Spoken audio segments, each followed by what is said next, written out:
Hello everyone शांति पाठशाला को मु आपणमानंकु स्वागत जनाउछि। आजिकार एक नूतन वीडियो रे आमे आलोचना करिबा पंचायती राज दिवस उपलक्षे एक सुंदर भाषण। जदि एबे पर्यंत आपण चैनल टी को सब्सक्राइब करिनाहांती तेबे सर्वप्रथमे सब्सक्राइब करिनियंतु एवं बेल आइकन टी को प्रेस करि दियंतु। चलंतु आरंभ करिबा। सम्मान्य सभापति महोदय, पूज्य गुरुजी गुरुमा, एठारे उपस्थित मोर छोट बड़ भाई ओ भौणी माने एवं सभा सद्गण, आज हेउछि मार्च मास 5 तारिख पंचायती राज दिवस। एही दिवस उपलक्षे मोते किछि कहिबार सुजोग मिलिथिबारु मु निजकु धन्य मने करूअछि। आज हेउछि मार्च 5 तारिख, जहाँकि पंचायती राज दिवस रूपे पालन करा जाउछि। एहा आमर सौभाग्य जे आज दिनटी कलिंगर बरपुत्र, इंडोनेशियार भूमिपुत्र, आधुनिक ओडिशार खारवेल बिजु पट्टनायक जन्म जयंती। 1916 मसीहा मार्च 5 तारिख रे प्रभातर पवित्र लग्न पिता लक्ष्मी नारायण पट्टनायक ओ माता आशालता देवींक औरसरु जन्म नियंती प्रबाद पुरुष बिजु पट्टनायक बा विजयानंद पट्टनायक।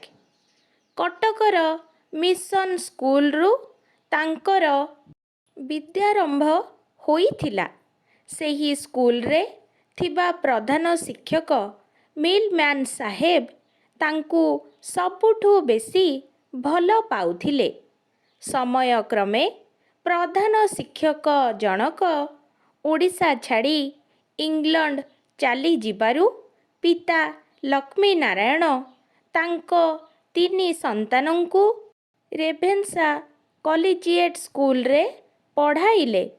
1932 मसीहारे बिजुबाबू एंट्रांस पास कले।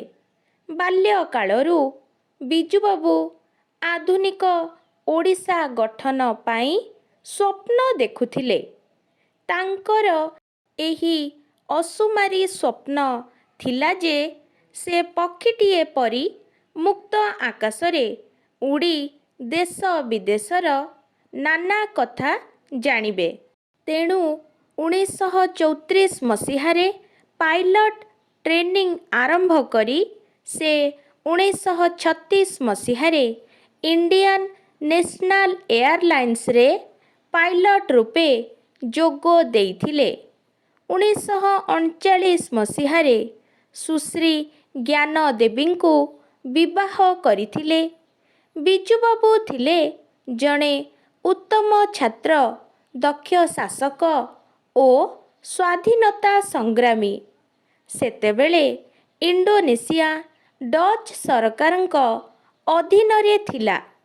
तांकु मुक्त करिबा पाई से निजर डाकोटा विमान को नेई इंडोनेशियार राजधानी जाकर्तारे पहुँची गले।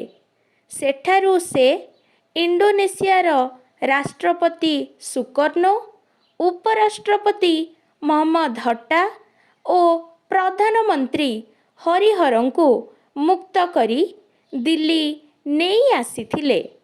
एहा परे 1945 मसीहा अगस्ट 17 तारिख रे इंडोनेशिया स्वाधीनता लाभ कला।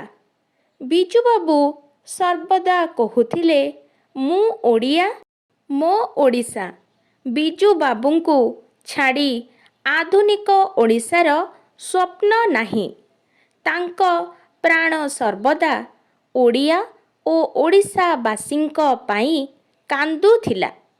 ओडिशार 13टी जिल्लाकु भांगी 30टी जिल्लारे परिणत करिबा पाई से ନିଷ୍ପତ୍ତି ନେଇଥିଲେ।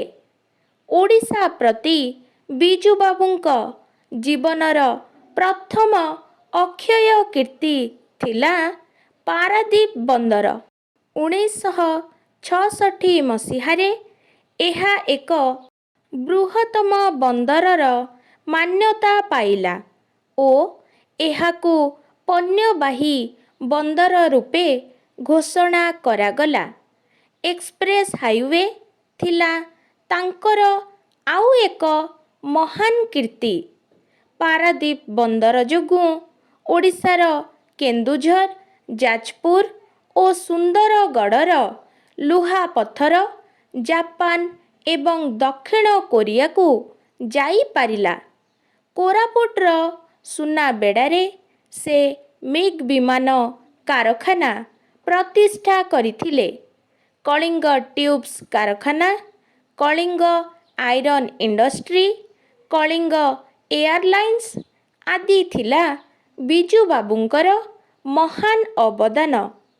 କ୍ରୀଡ଼ାରେ ପ୍ରଗତି ଏବଂ ଖେଳାଳୀଙ୍କୁ ଉତ୍ସାହିତ କରିବା ପାଇଁ ବିଜୁବାବୁ କଳିଙ୍ଗ କପ୍ ନାମରେ ଫୁଟବଲ ଟୁର୍ଣ୍ଣାମେଣ୍ଟ ଆରମ୍ଭ କରିଥିଲେ। ବାଲିମେଳା ବହୁମୁଖୀ ଜଳବିଦ୍ୟୁତ୍ ଯୋଜନା, ତାଳଚେରର ତାପଜ ବିଦ୍ୟୁତ୍ କେନ୍ଦ୍ର ଏବଂ ଭୁବନେଶ୍ୱରର ସୈନିକ ସ୍କୁଲ, ରାଉରକେଲା ଲୌହ ଇସ୍ପାତ କାରଖାନା ଆଦି ଥିଲା ତାଙ୍କର ଅକ୍ଷୟ କୀର୍ତ୍ତି। ବିଜୁବାବୁ ଥିଲେ ଓଡ଼ିଶାର ମୁକୁଟବିହୀନ ସମ୍ରାଟ ଓ ଆଧୁନିକ ଓଡ଼ିଶାର ପ୍ରତିଷ୍ଠାତା। ତାଙ୍କ ଜନ୍ମଦିବସକୁ ପଞ୍ଚାୟତିରାଜ ଦିବସ ରୂପେ ପାଳନ କରାଯାଏ। ଆଜିର ଓଡ଼ିଶା ଆଧୁନିକ ଓଡ଼ିଶାରେ ପରିଣତ ହୋଇଛି କେବଳ ବିଜୁବାବୁଙ୍କ ଯୋଗୁଁ। 1997 ମସିହା ଏପ୍ରିଲ 17 ତାରିଖ ସକାଳ 8ଟାରେ ବିଜୁବାବୁ ଇହଲୀଳା ସମ୍ବରଣ କଲେ।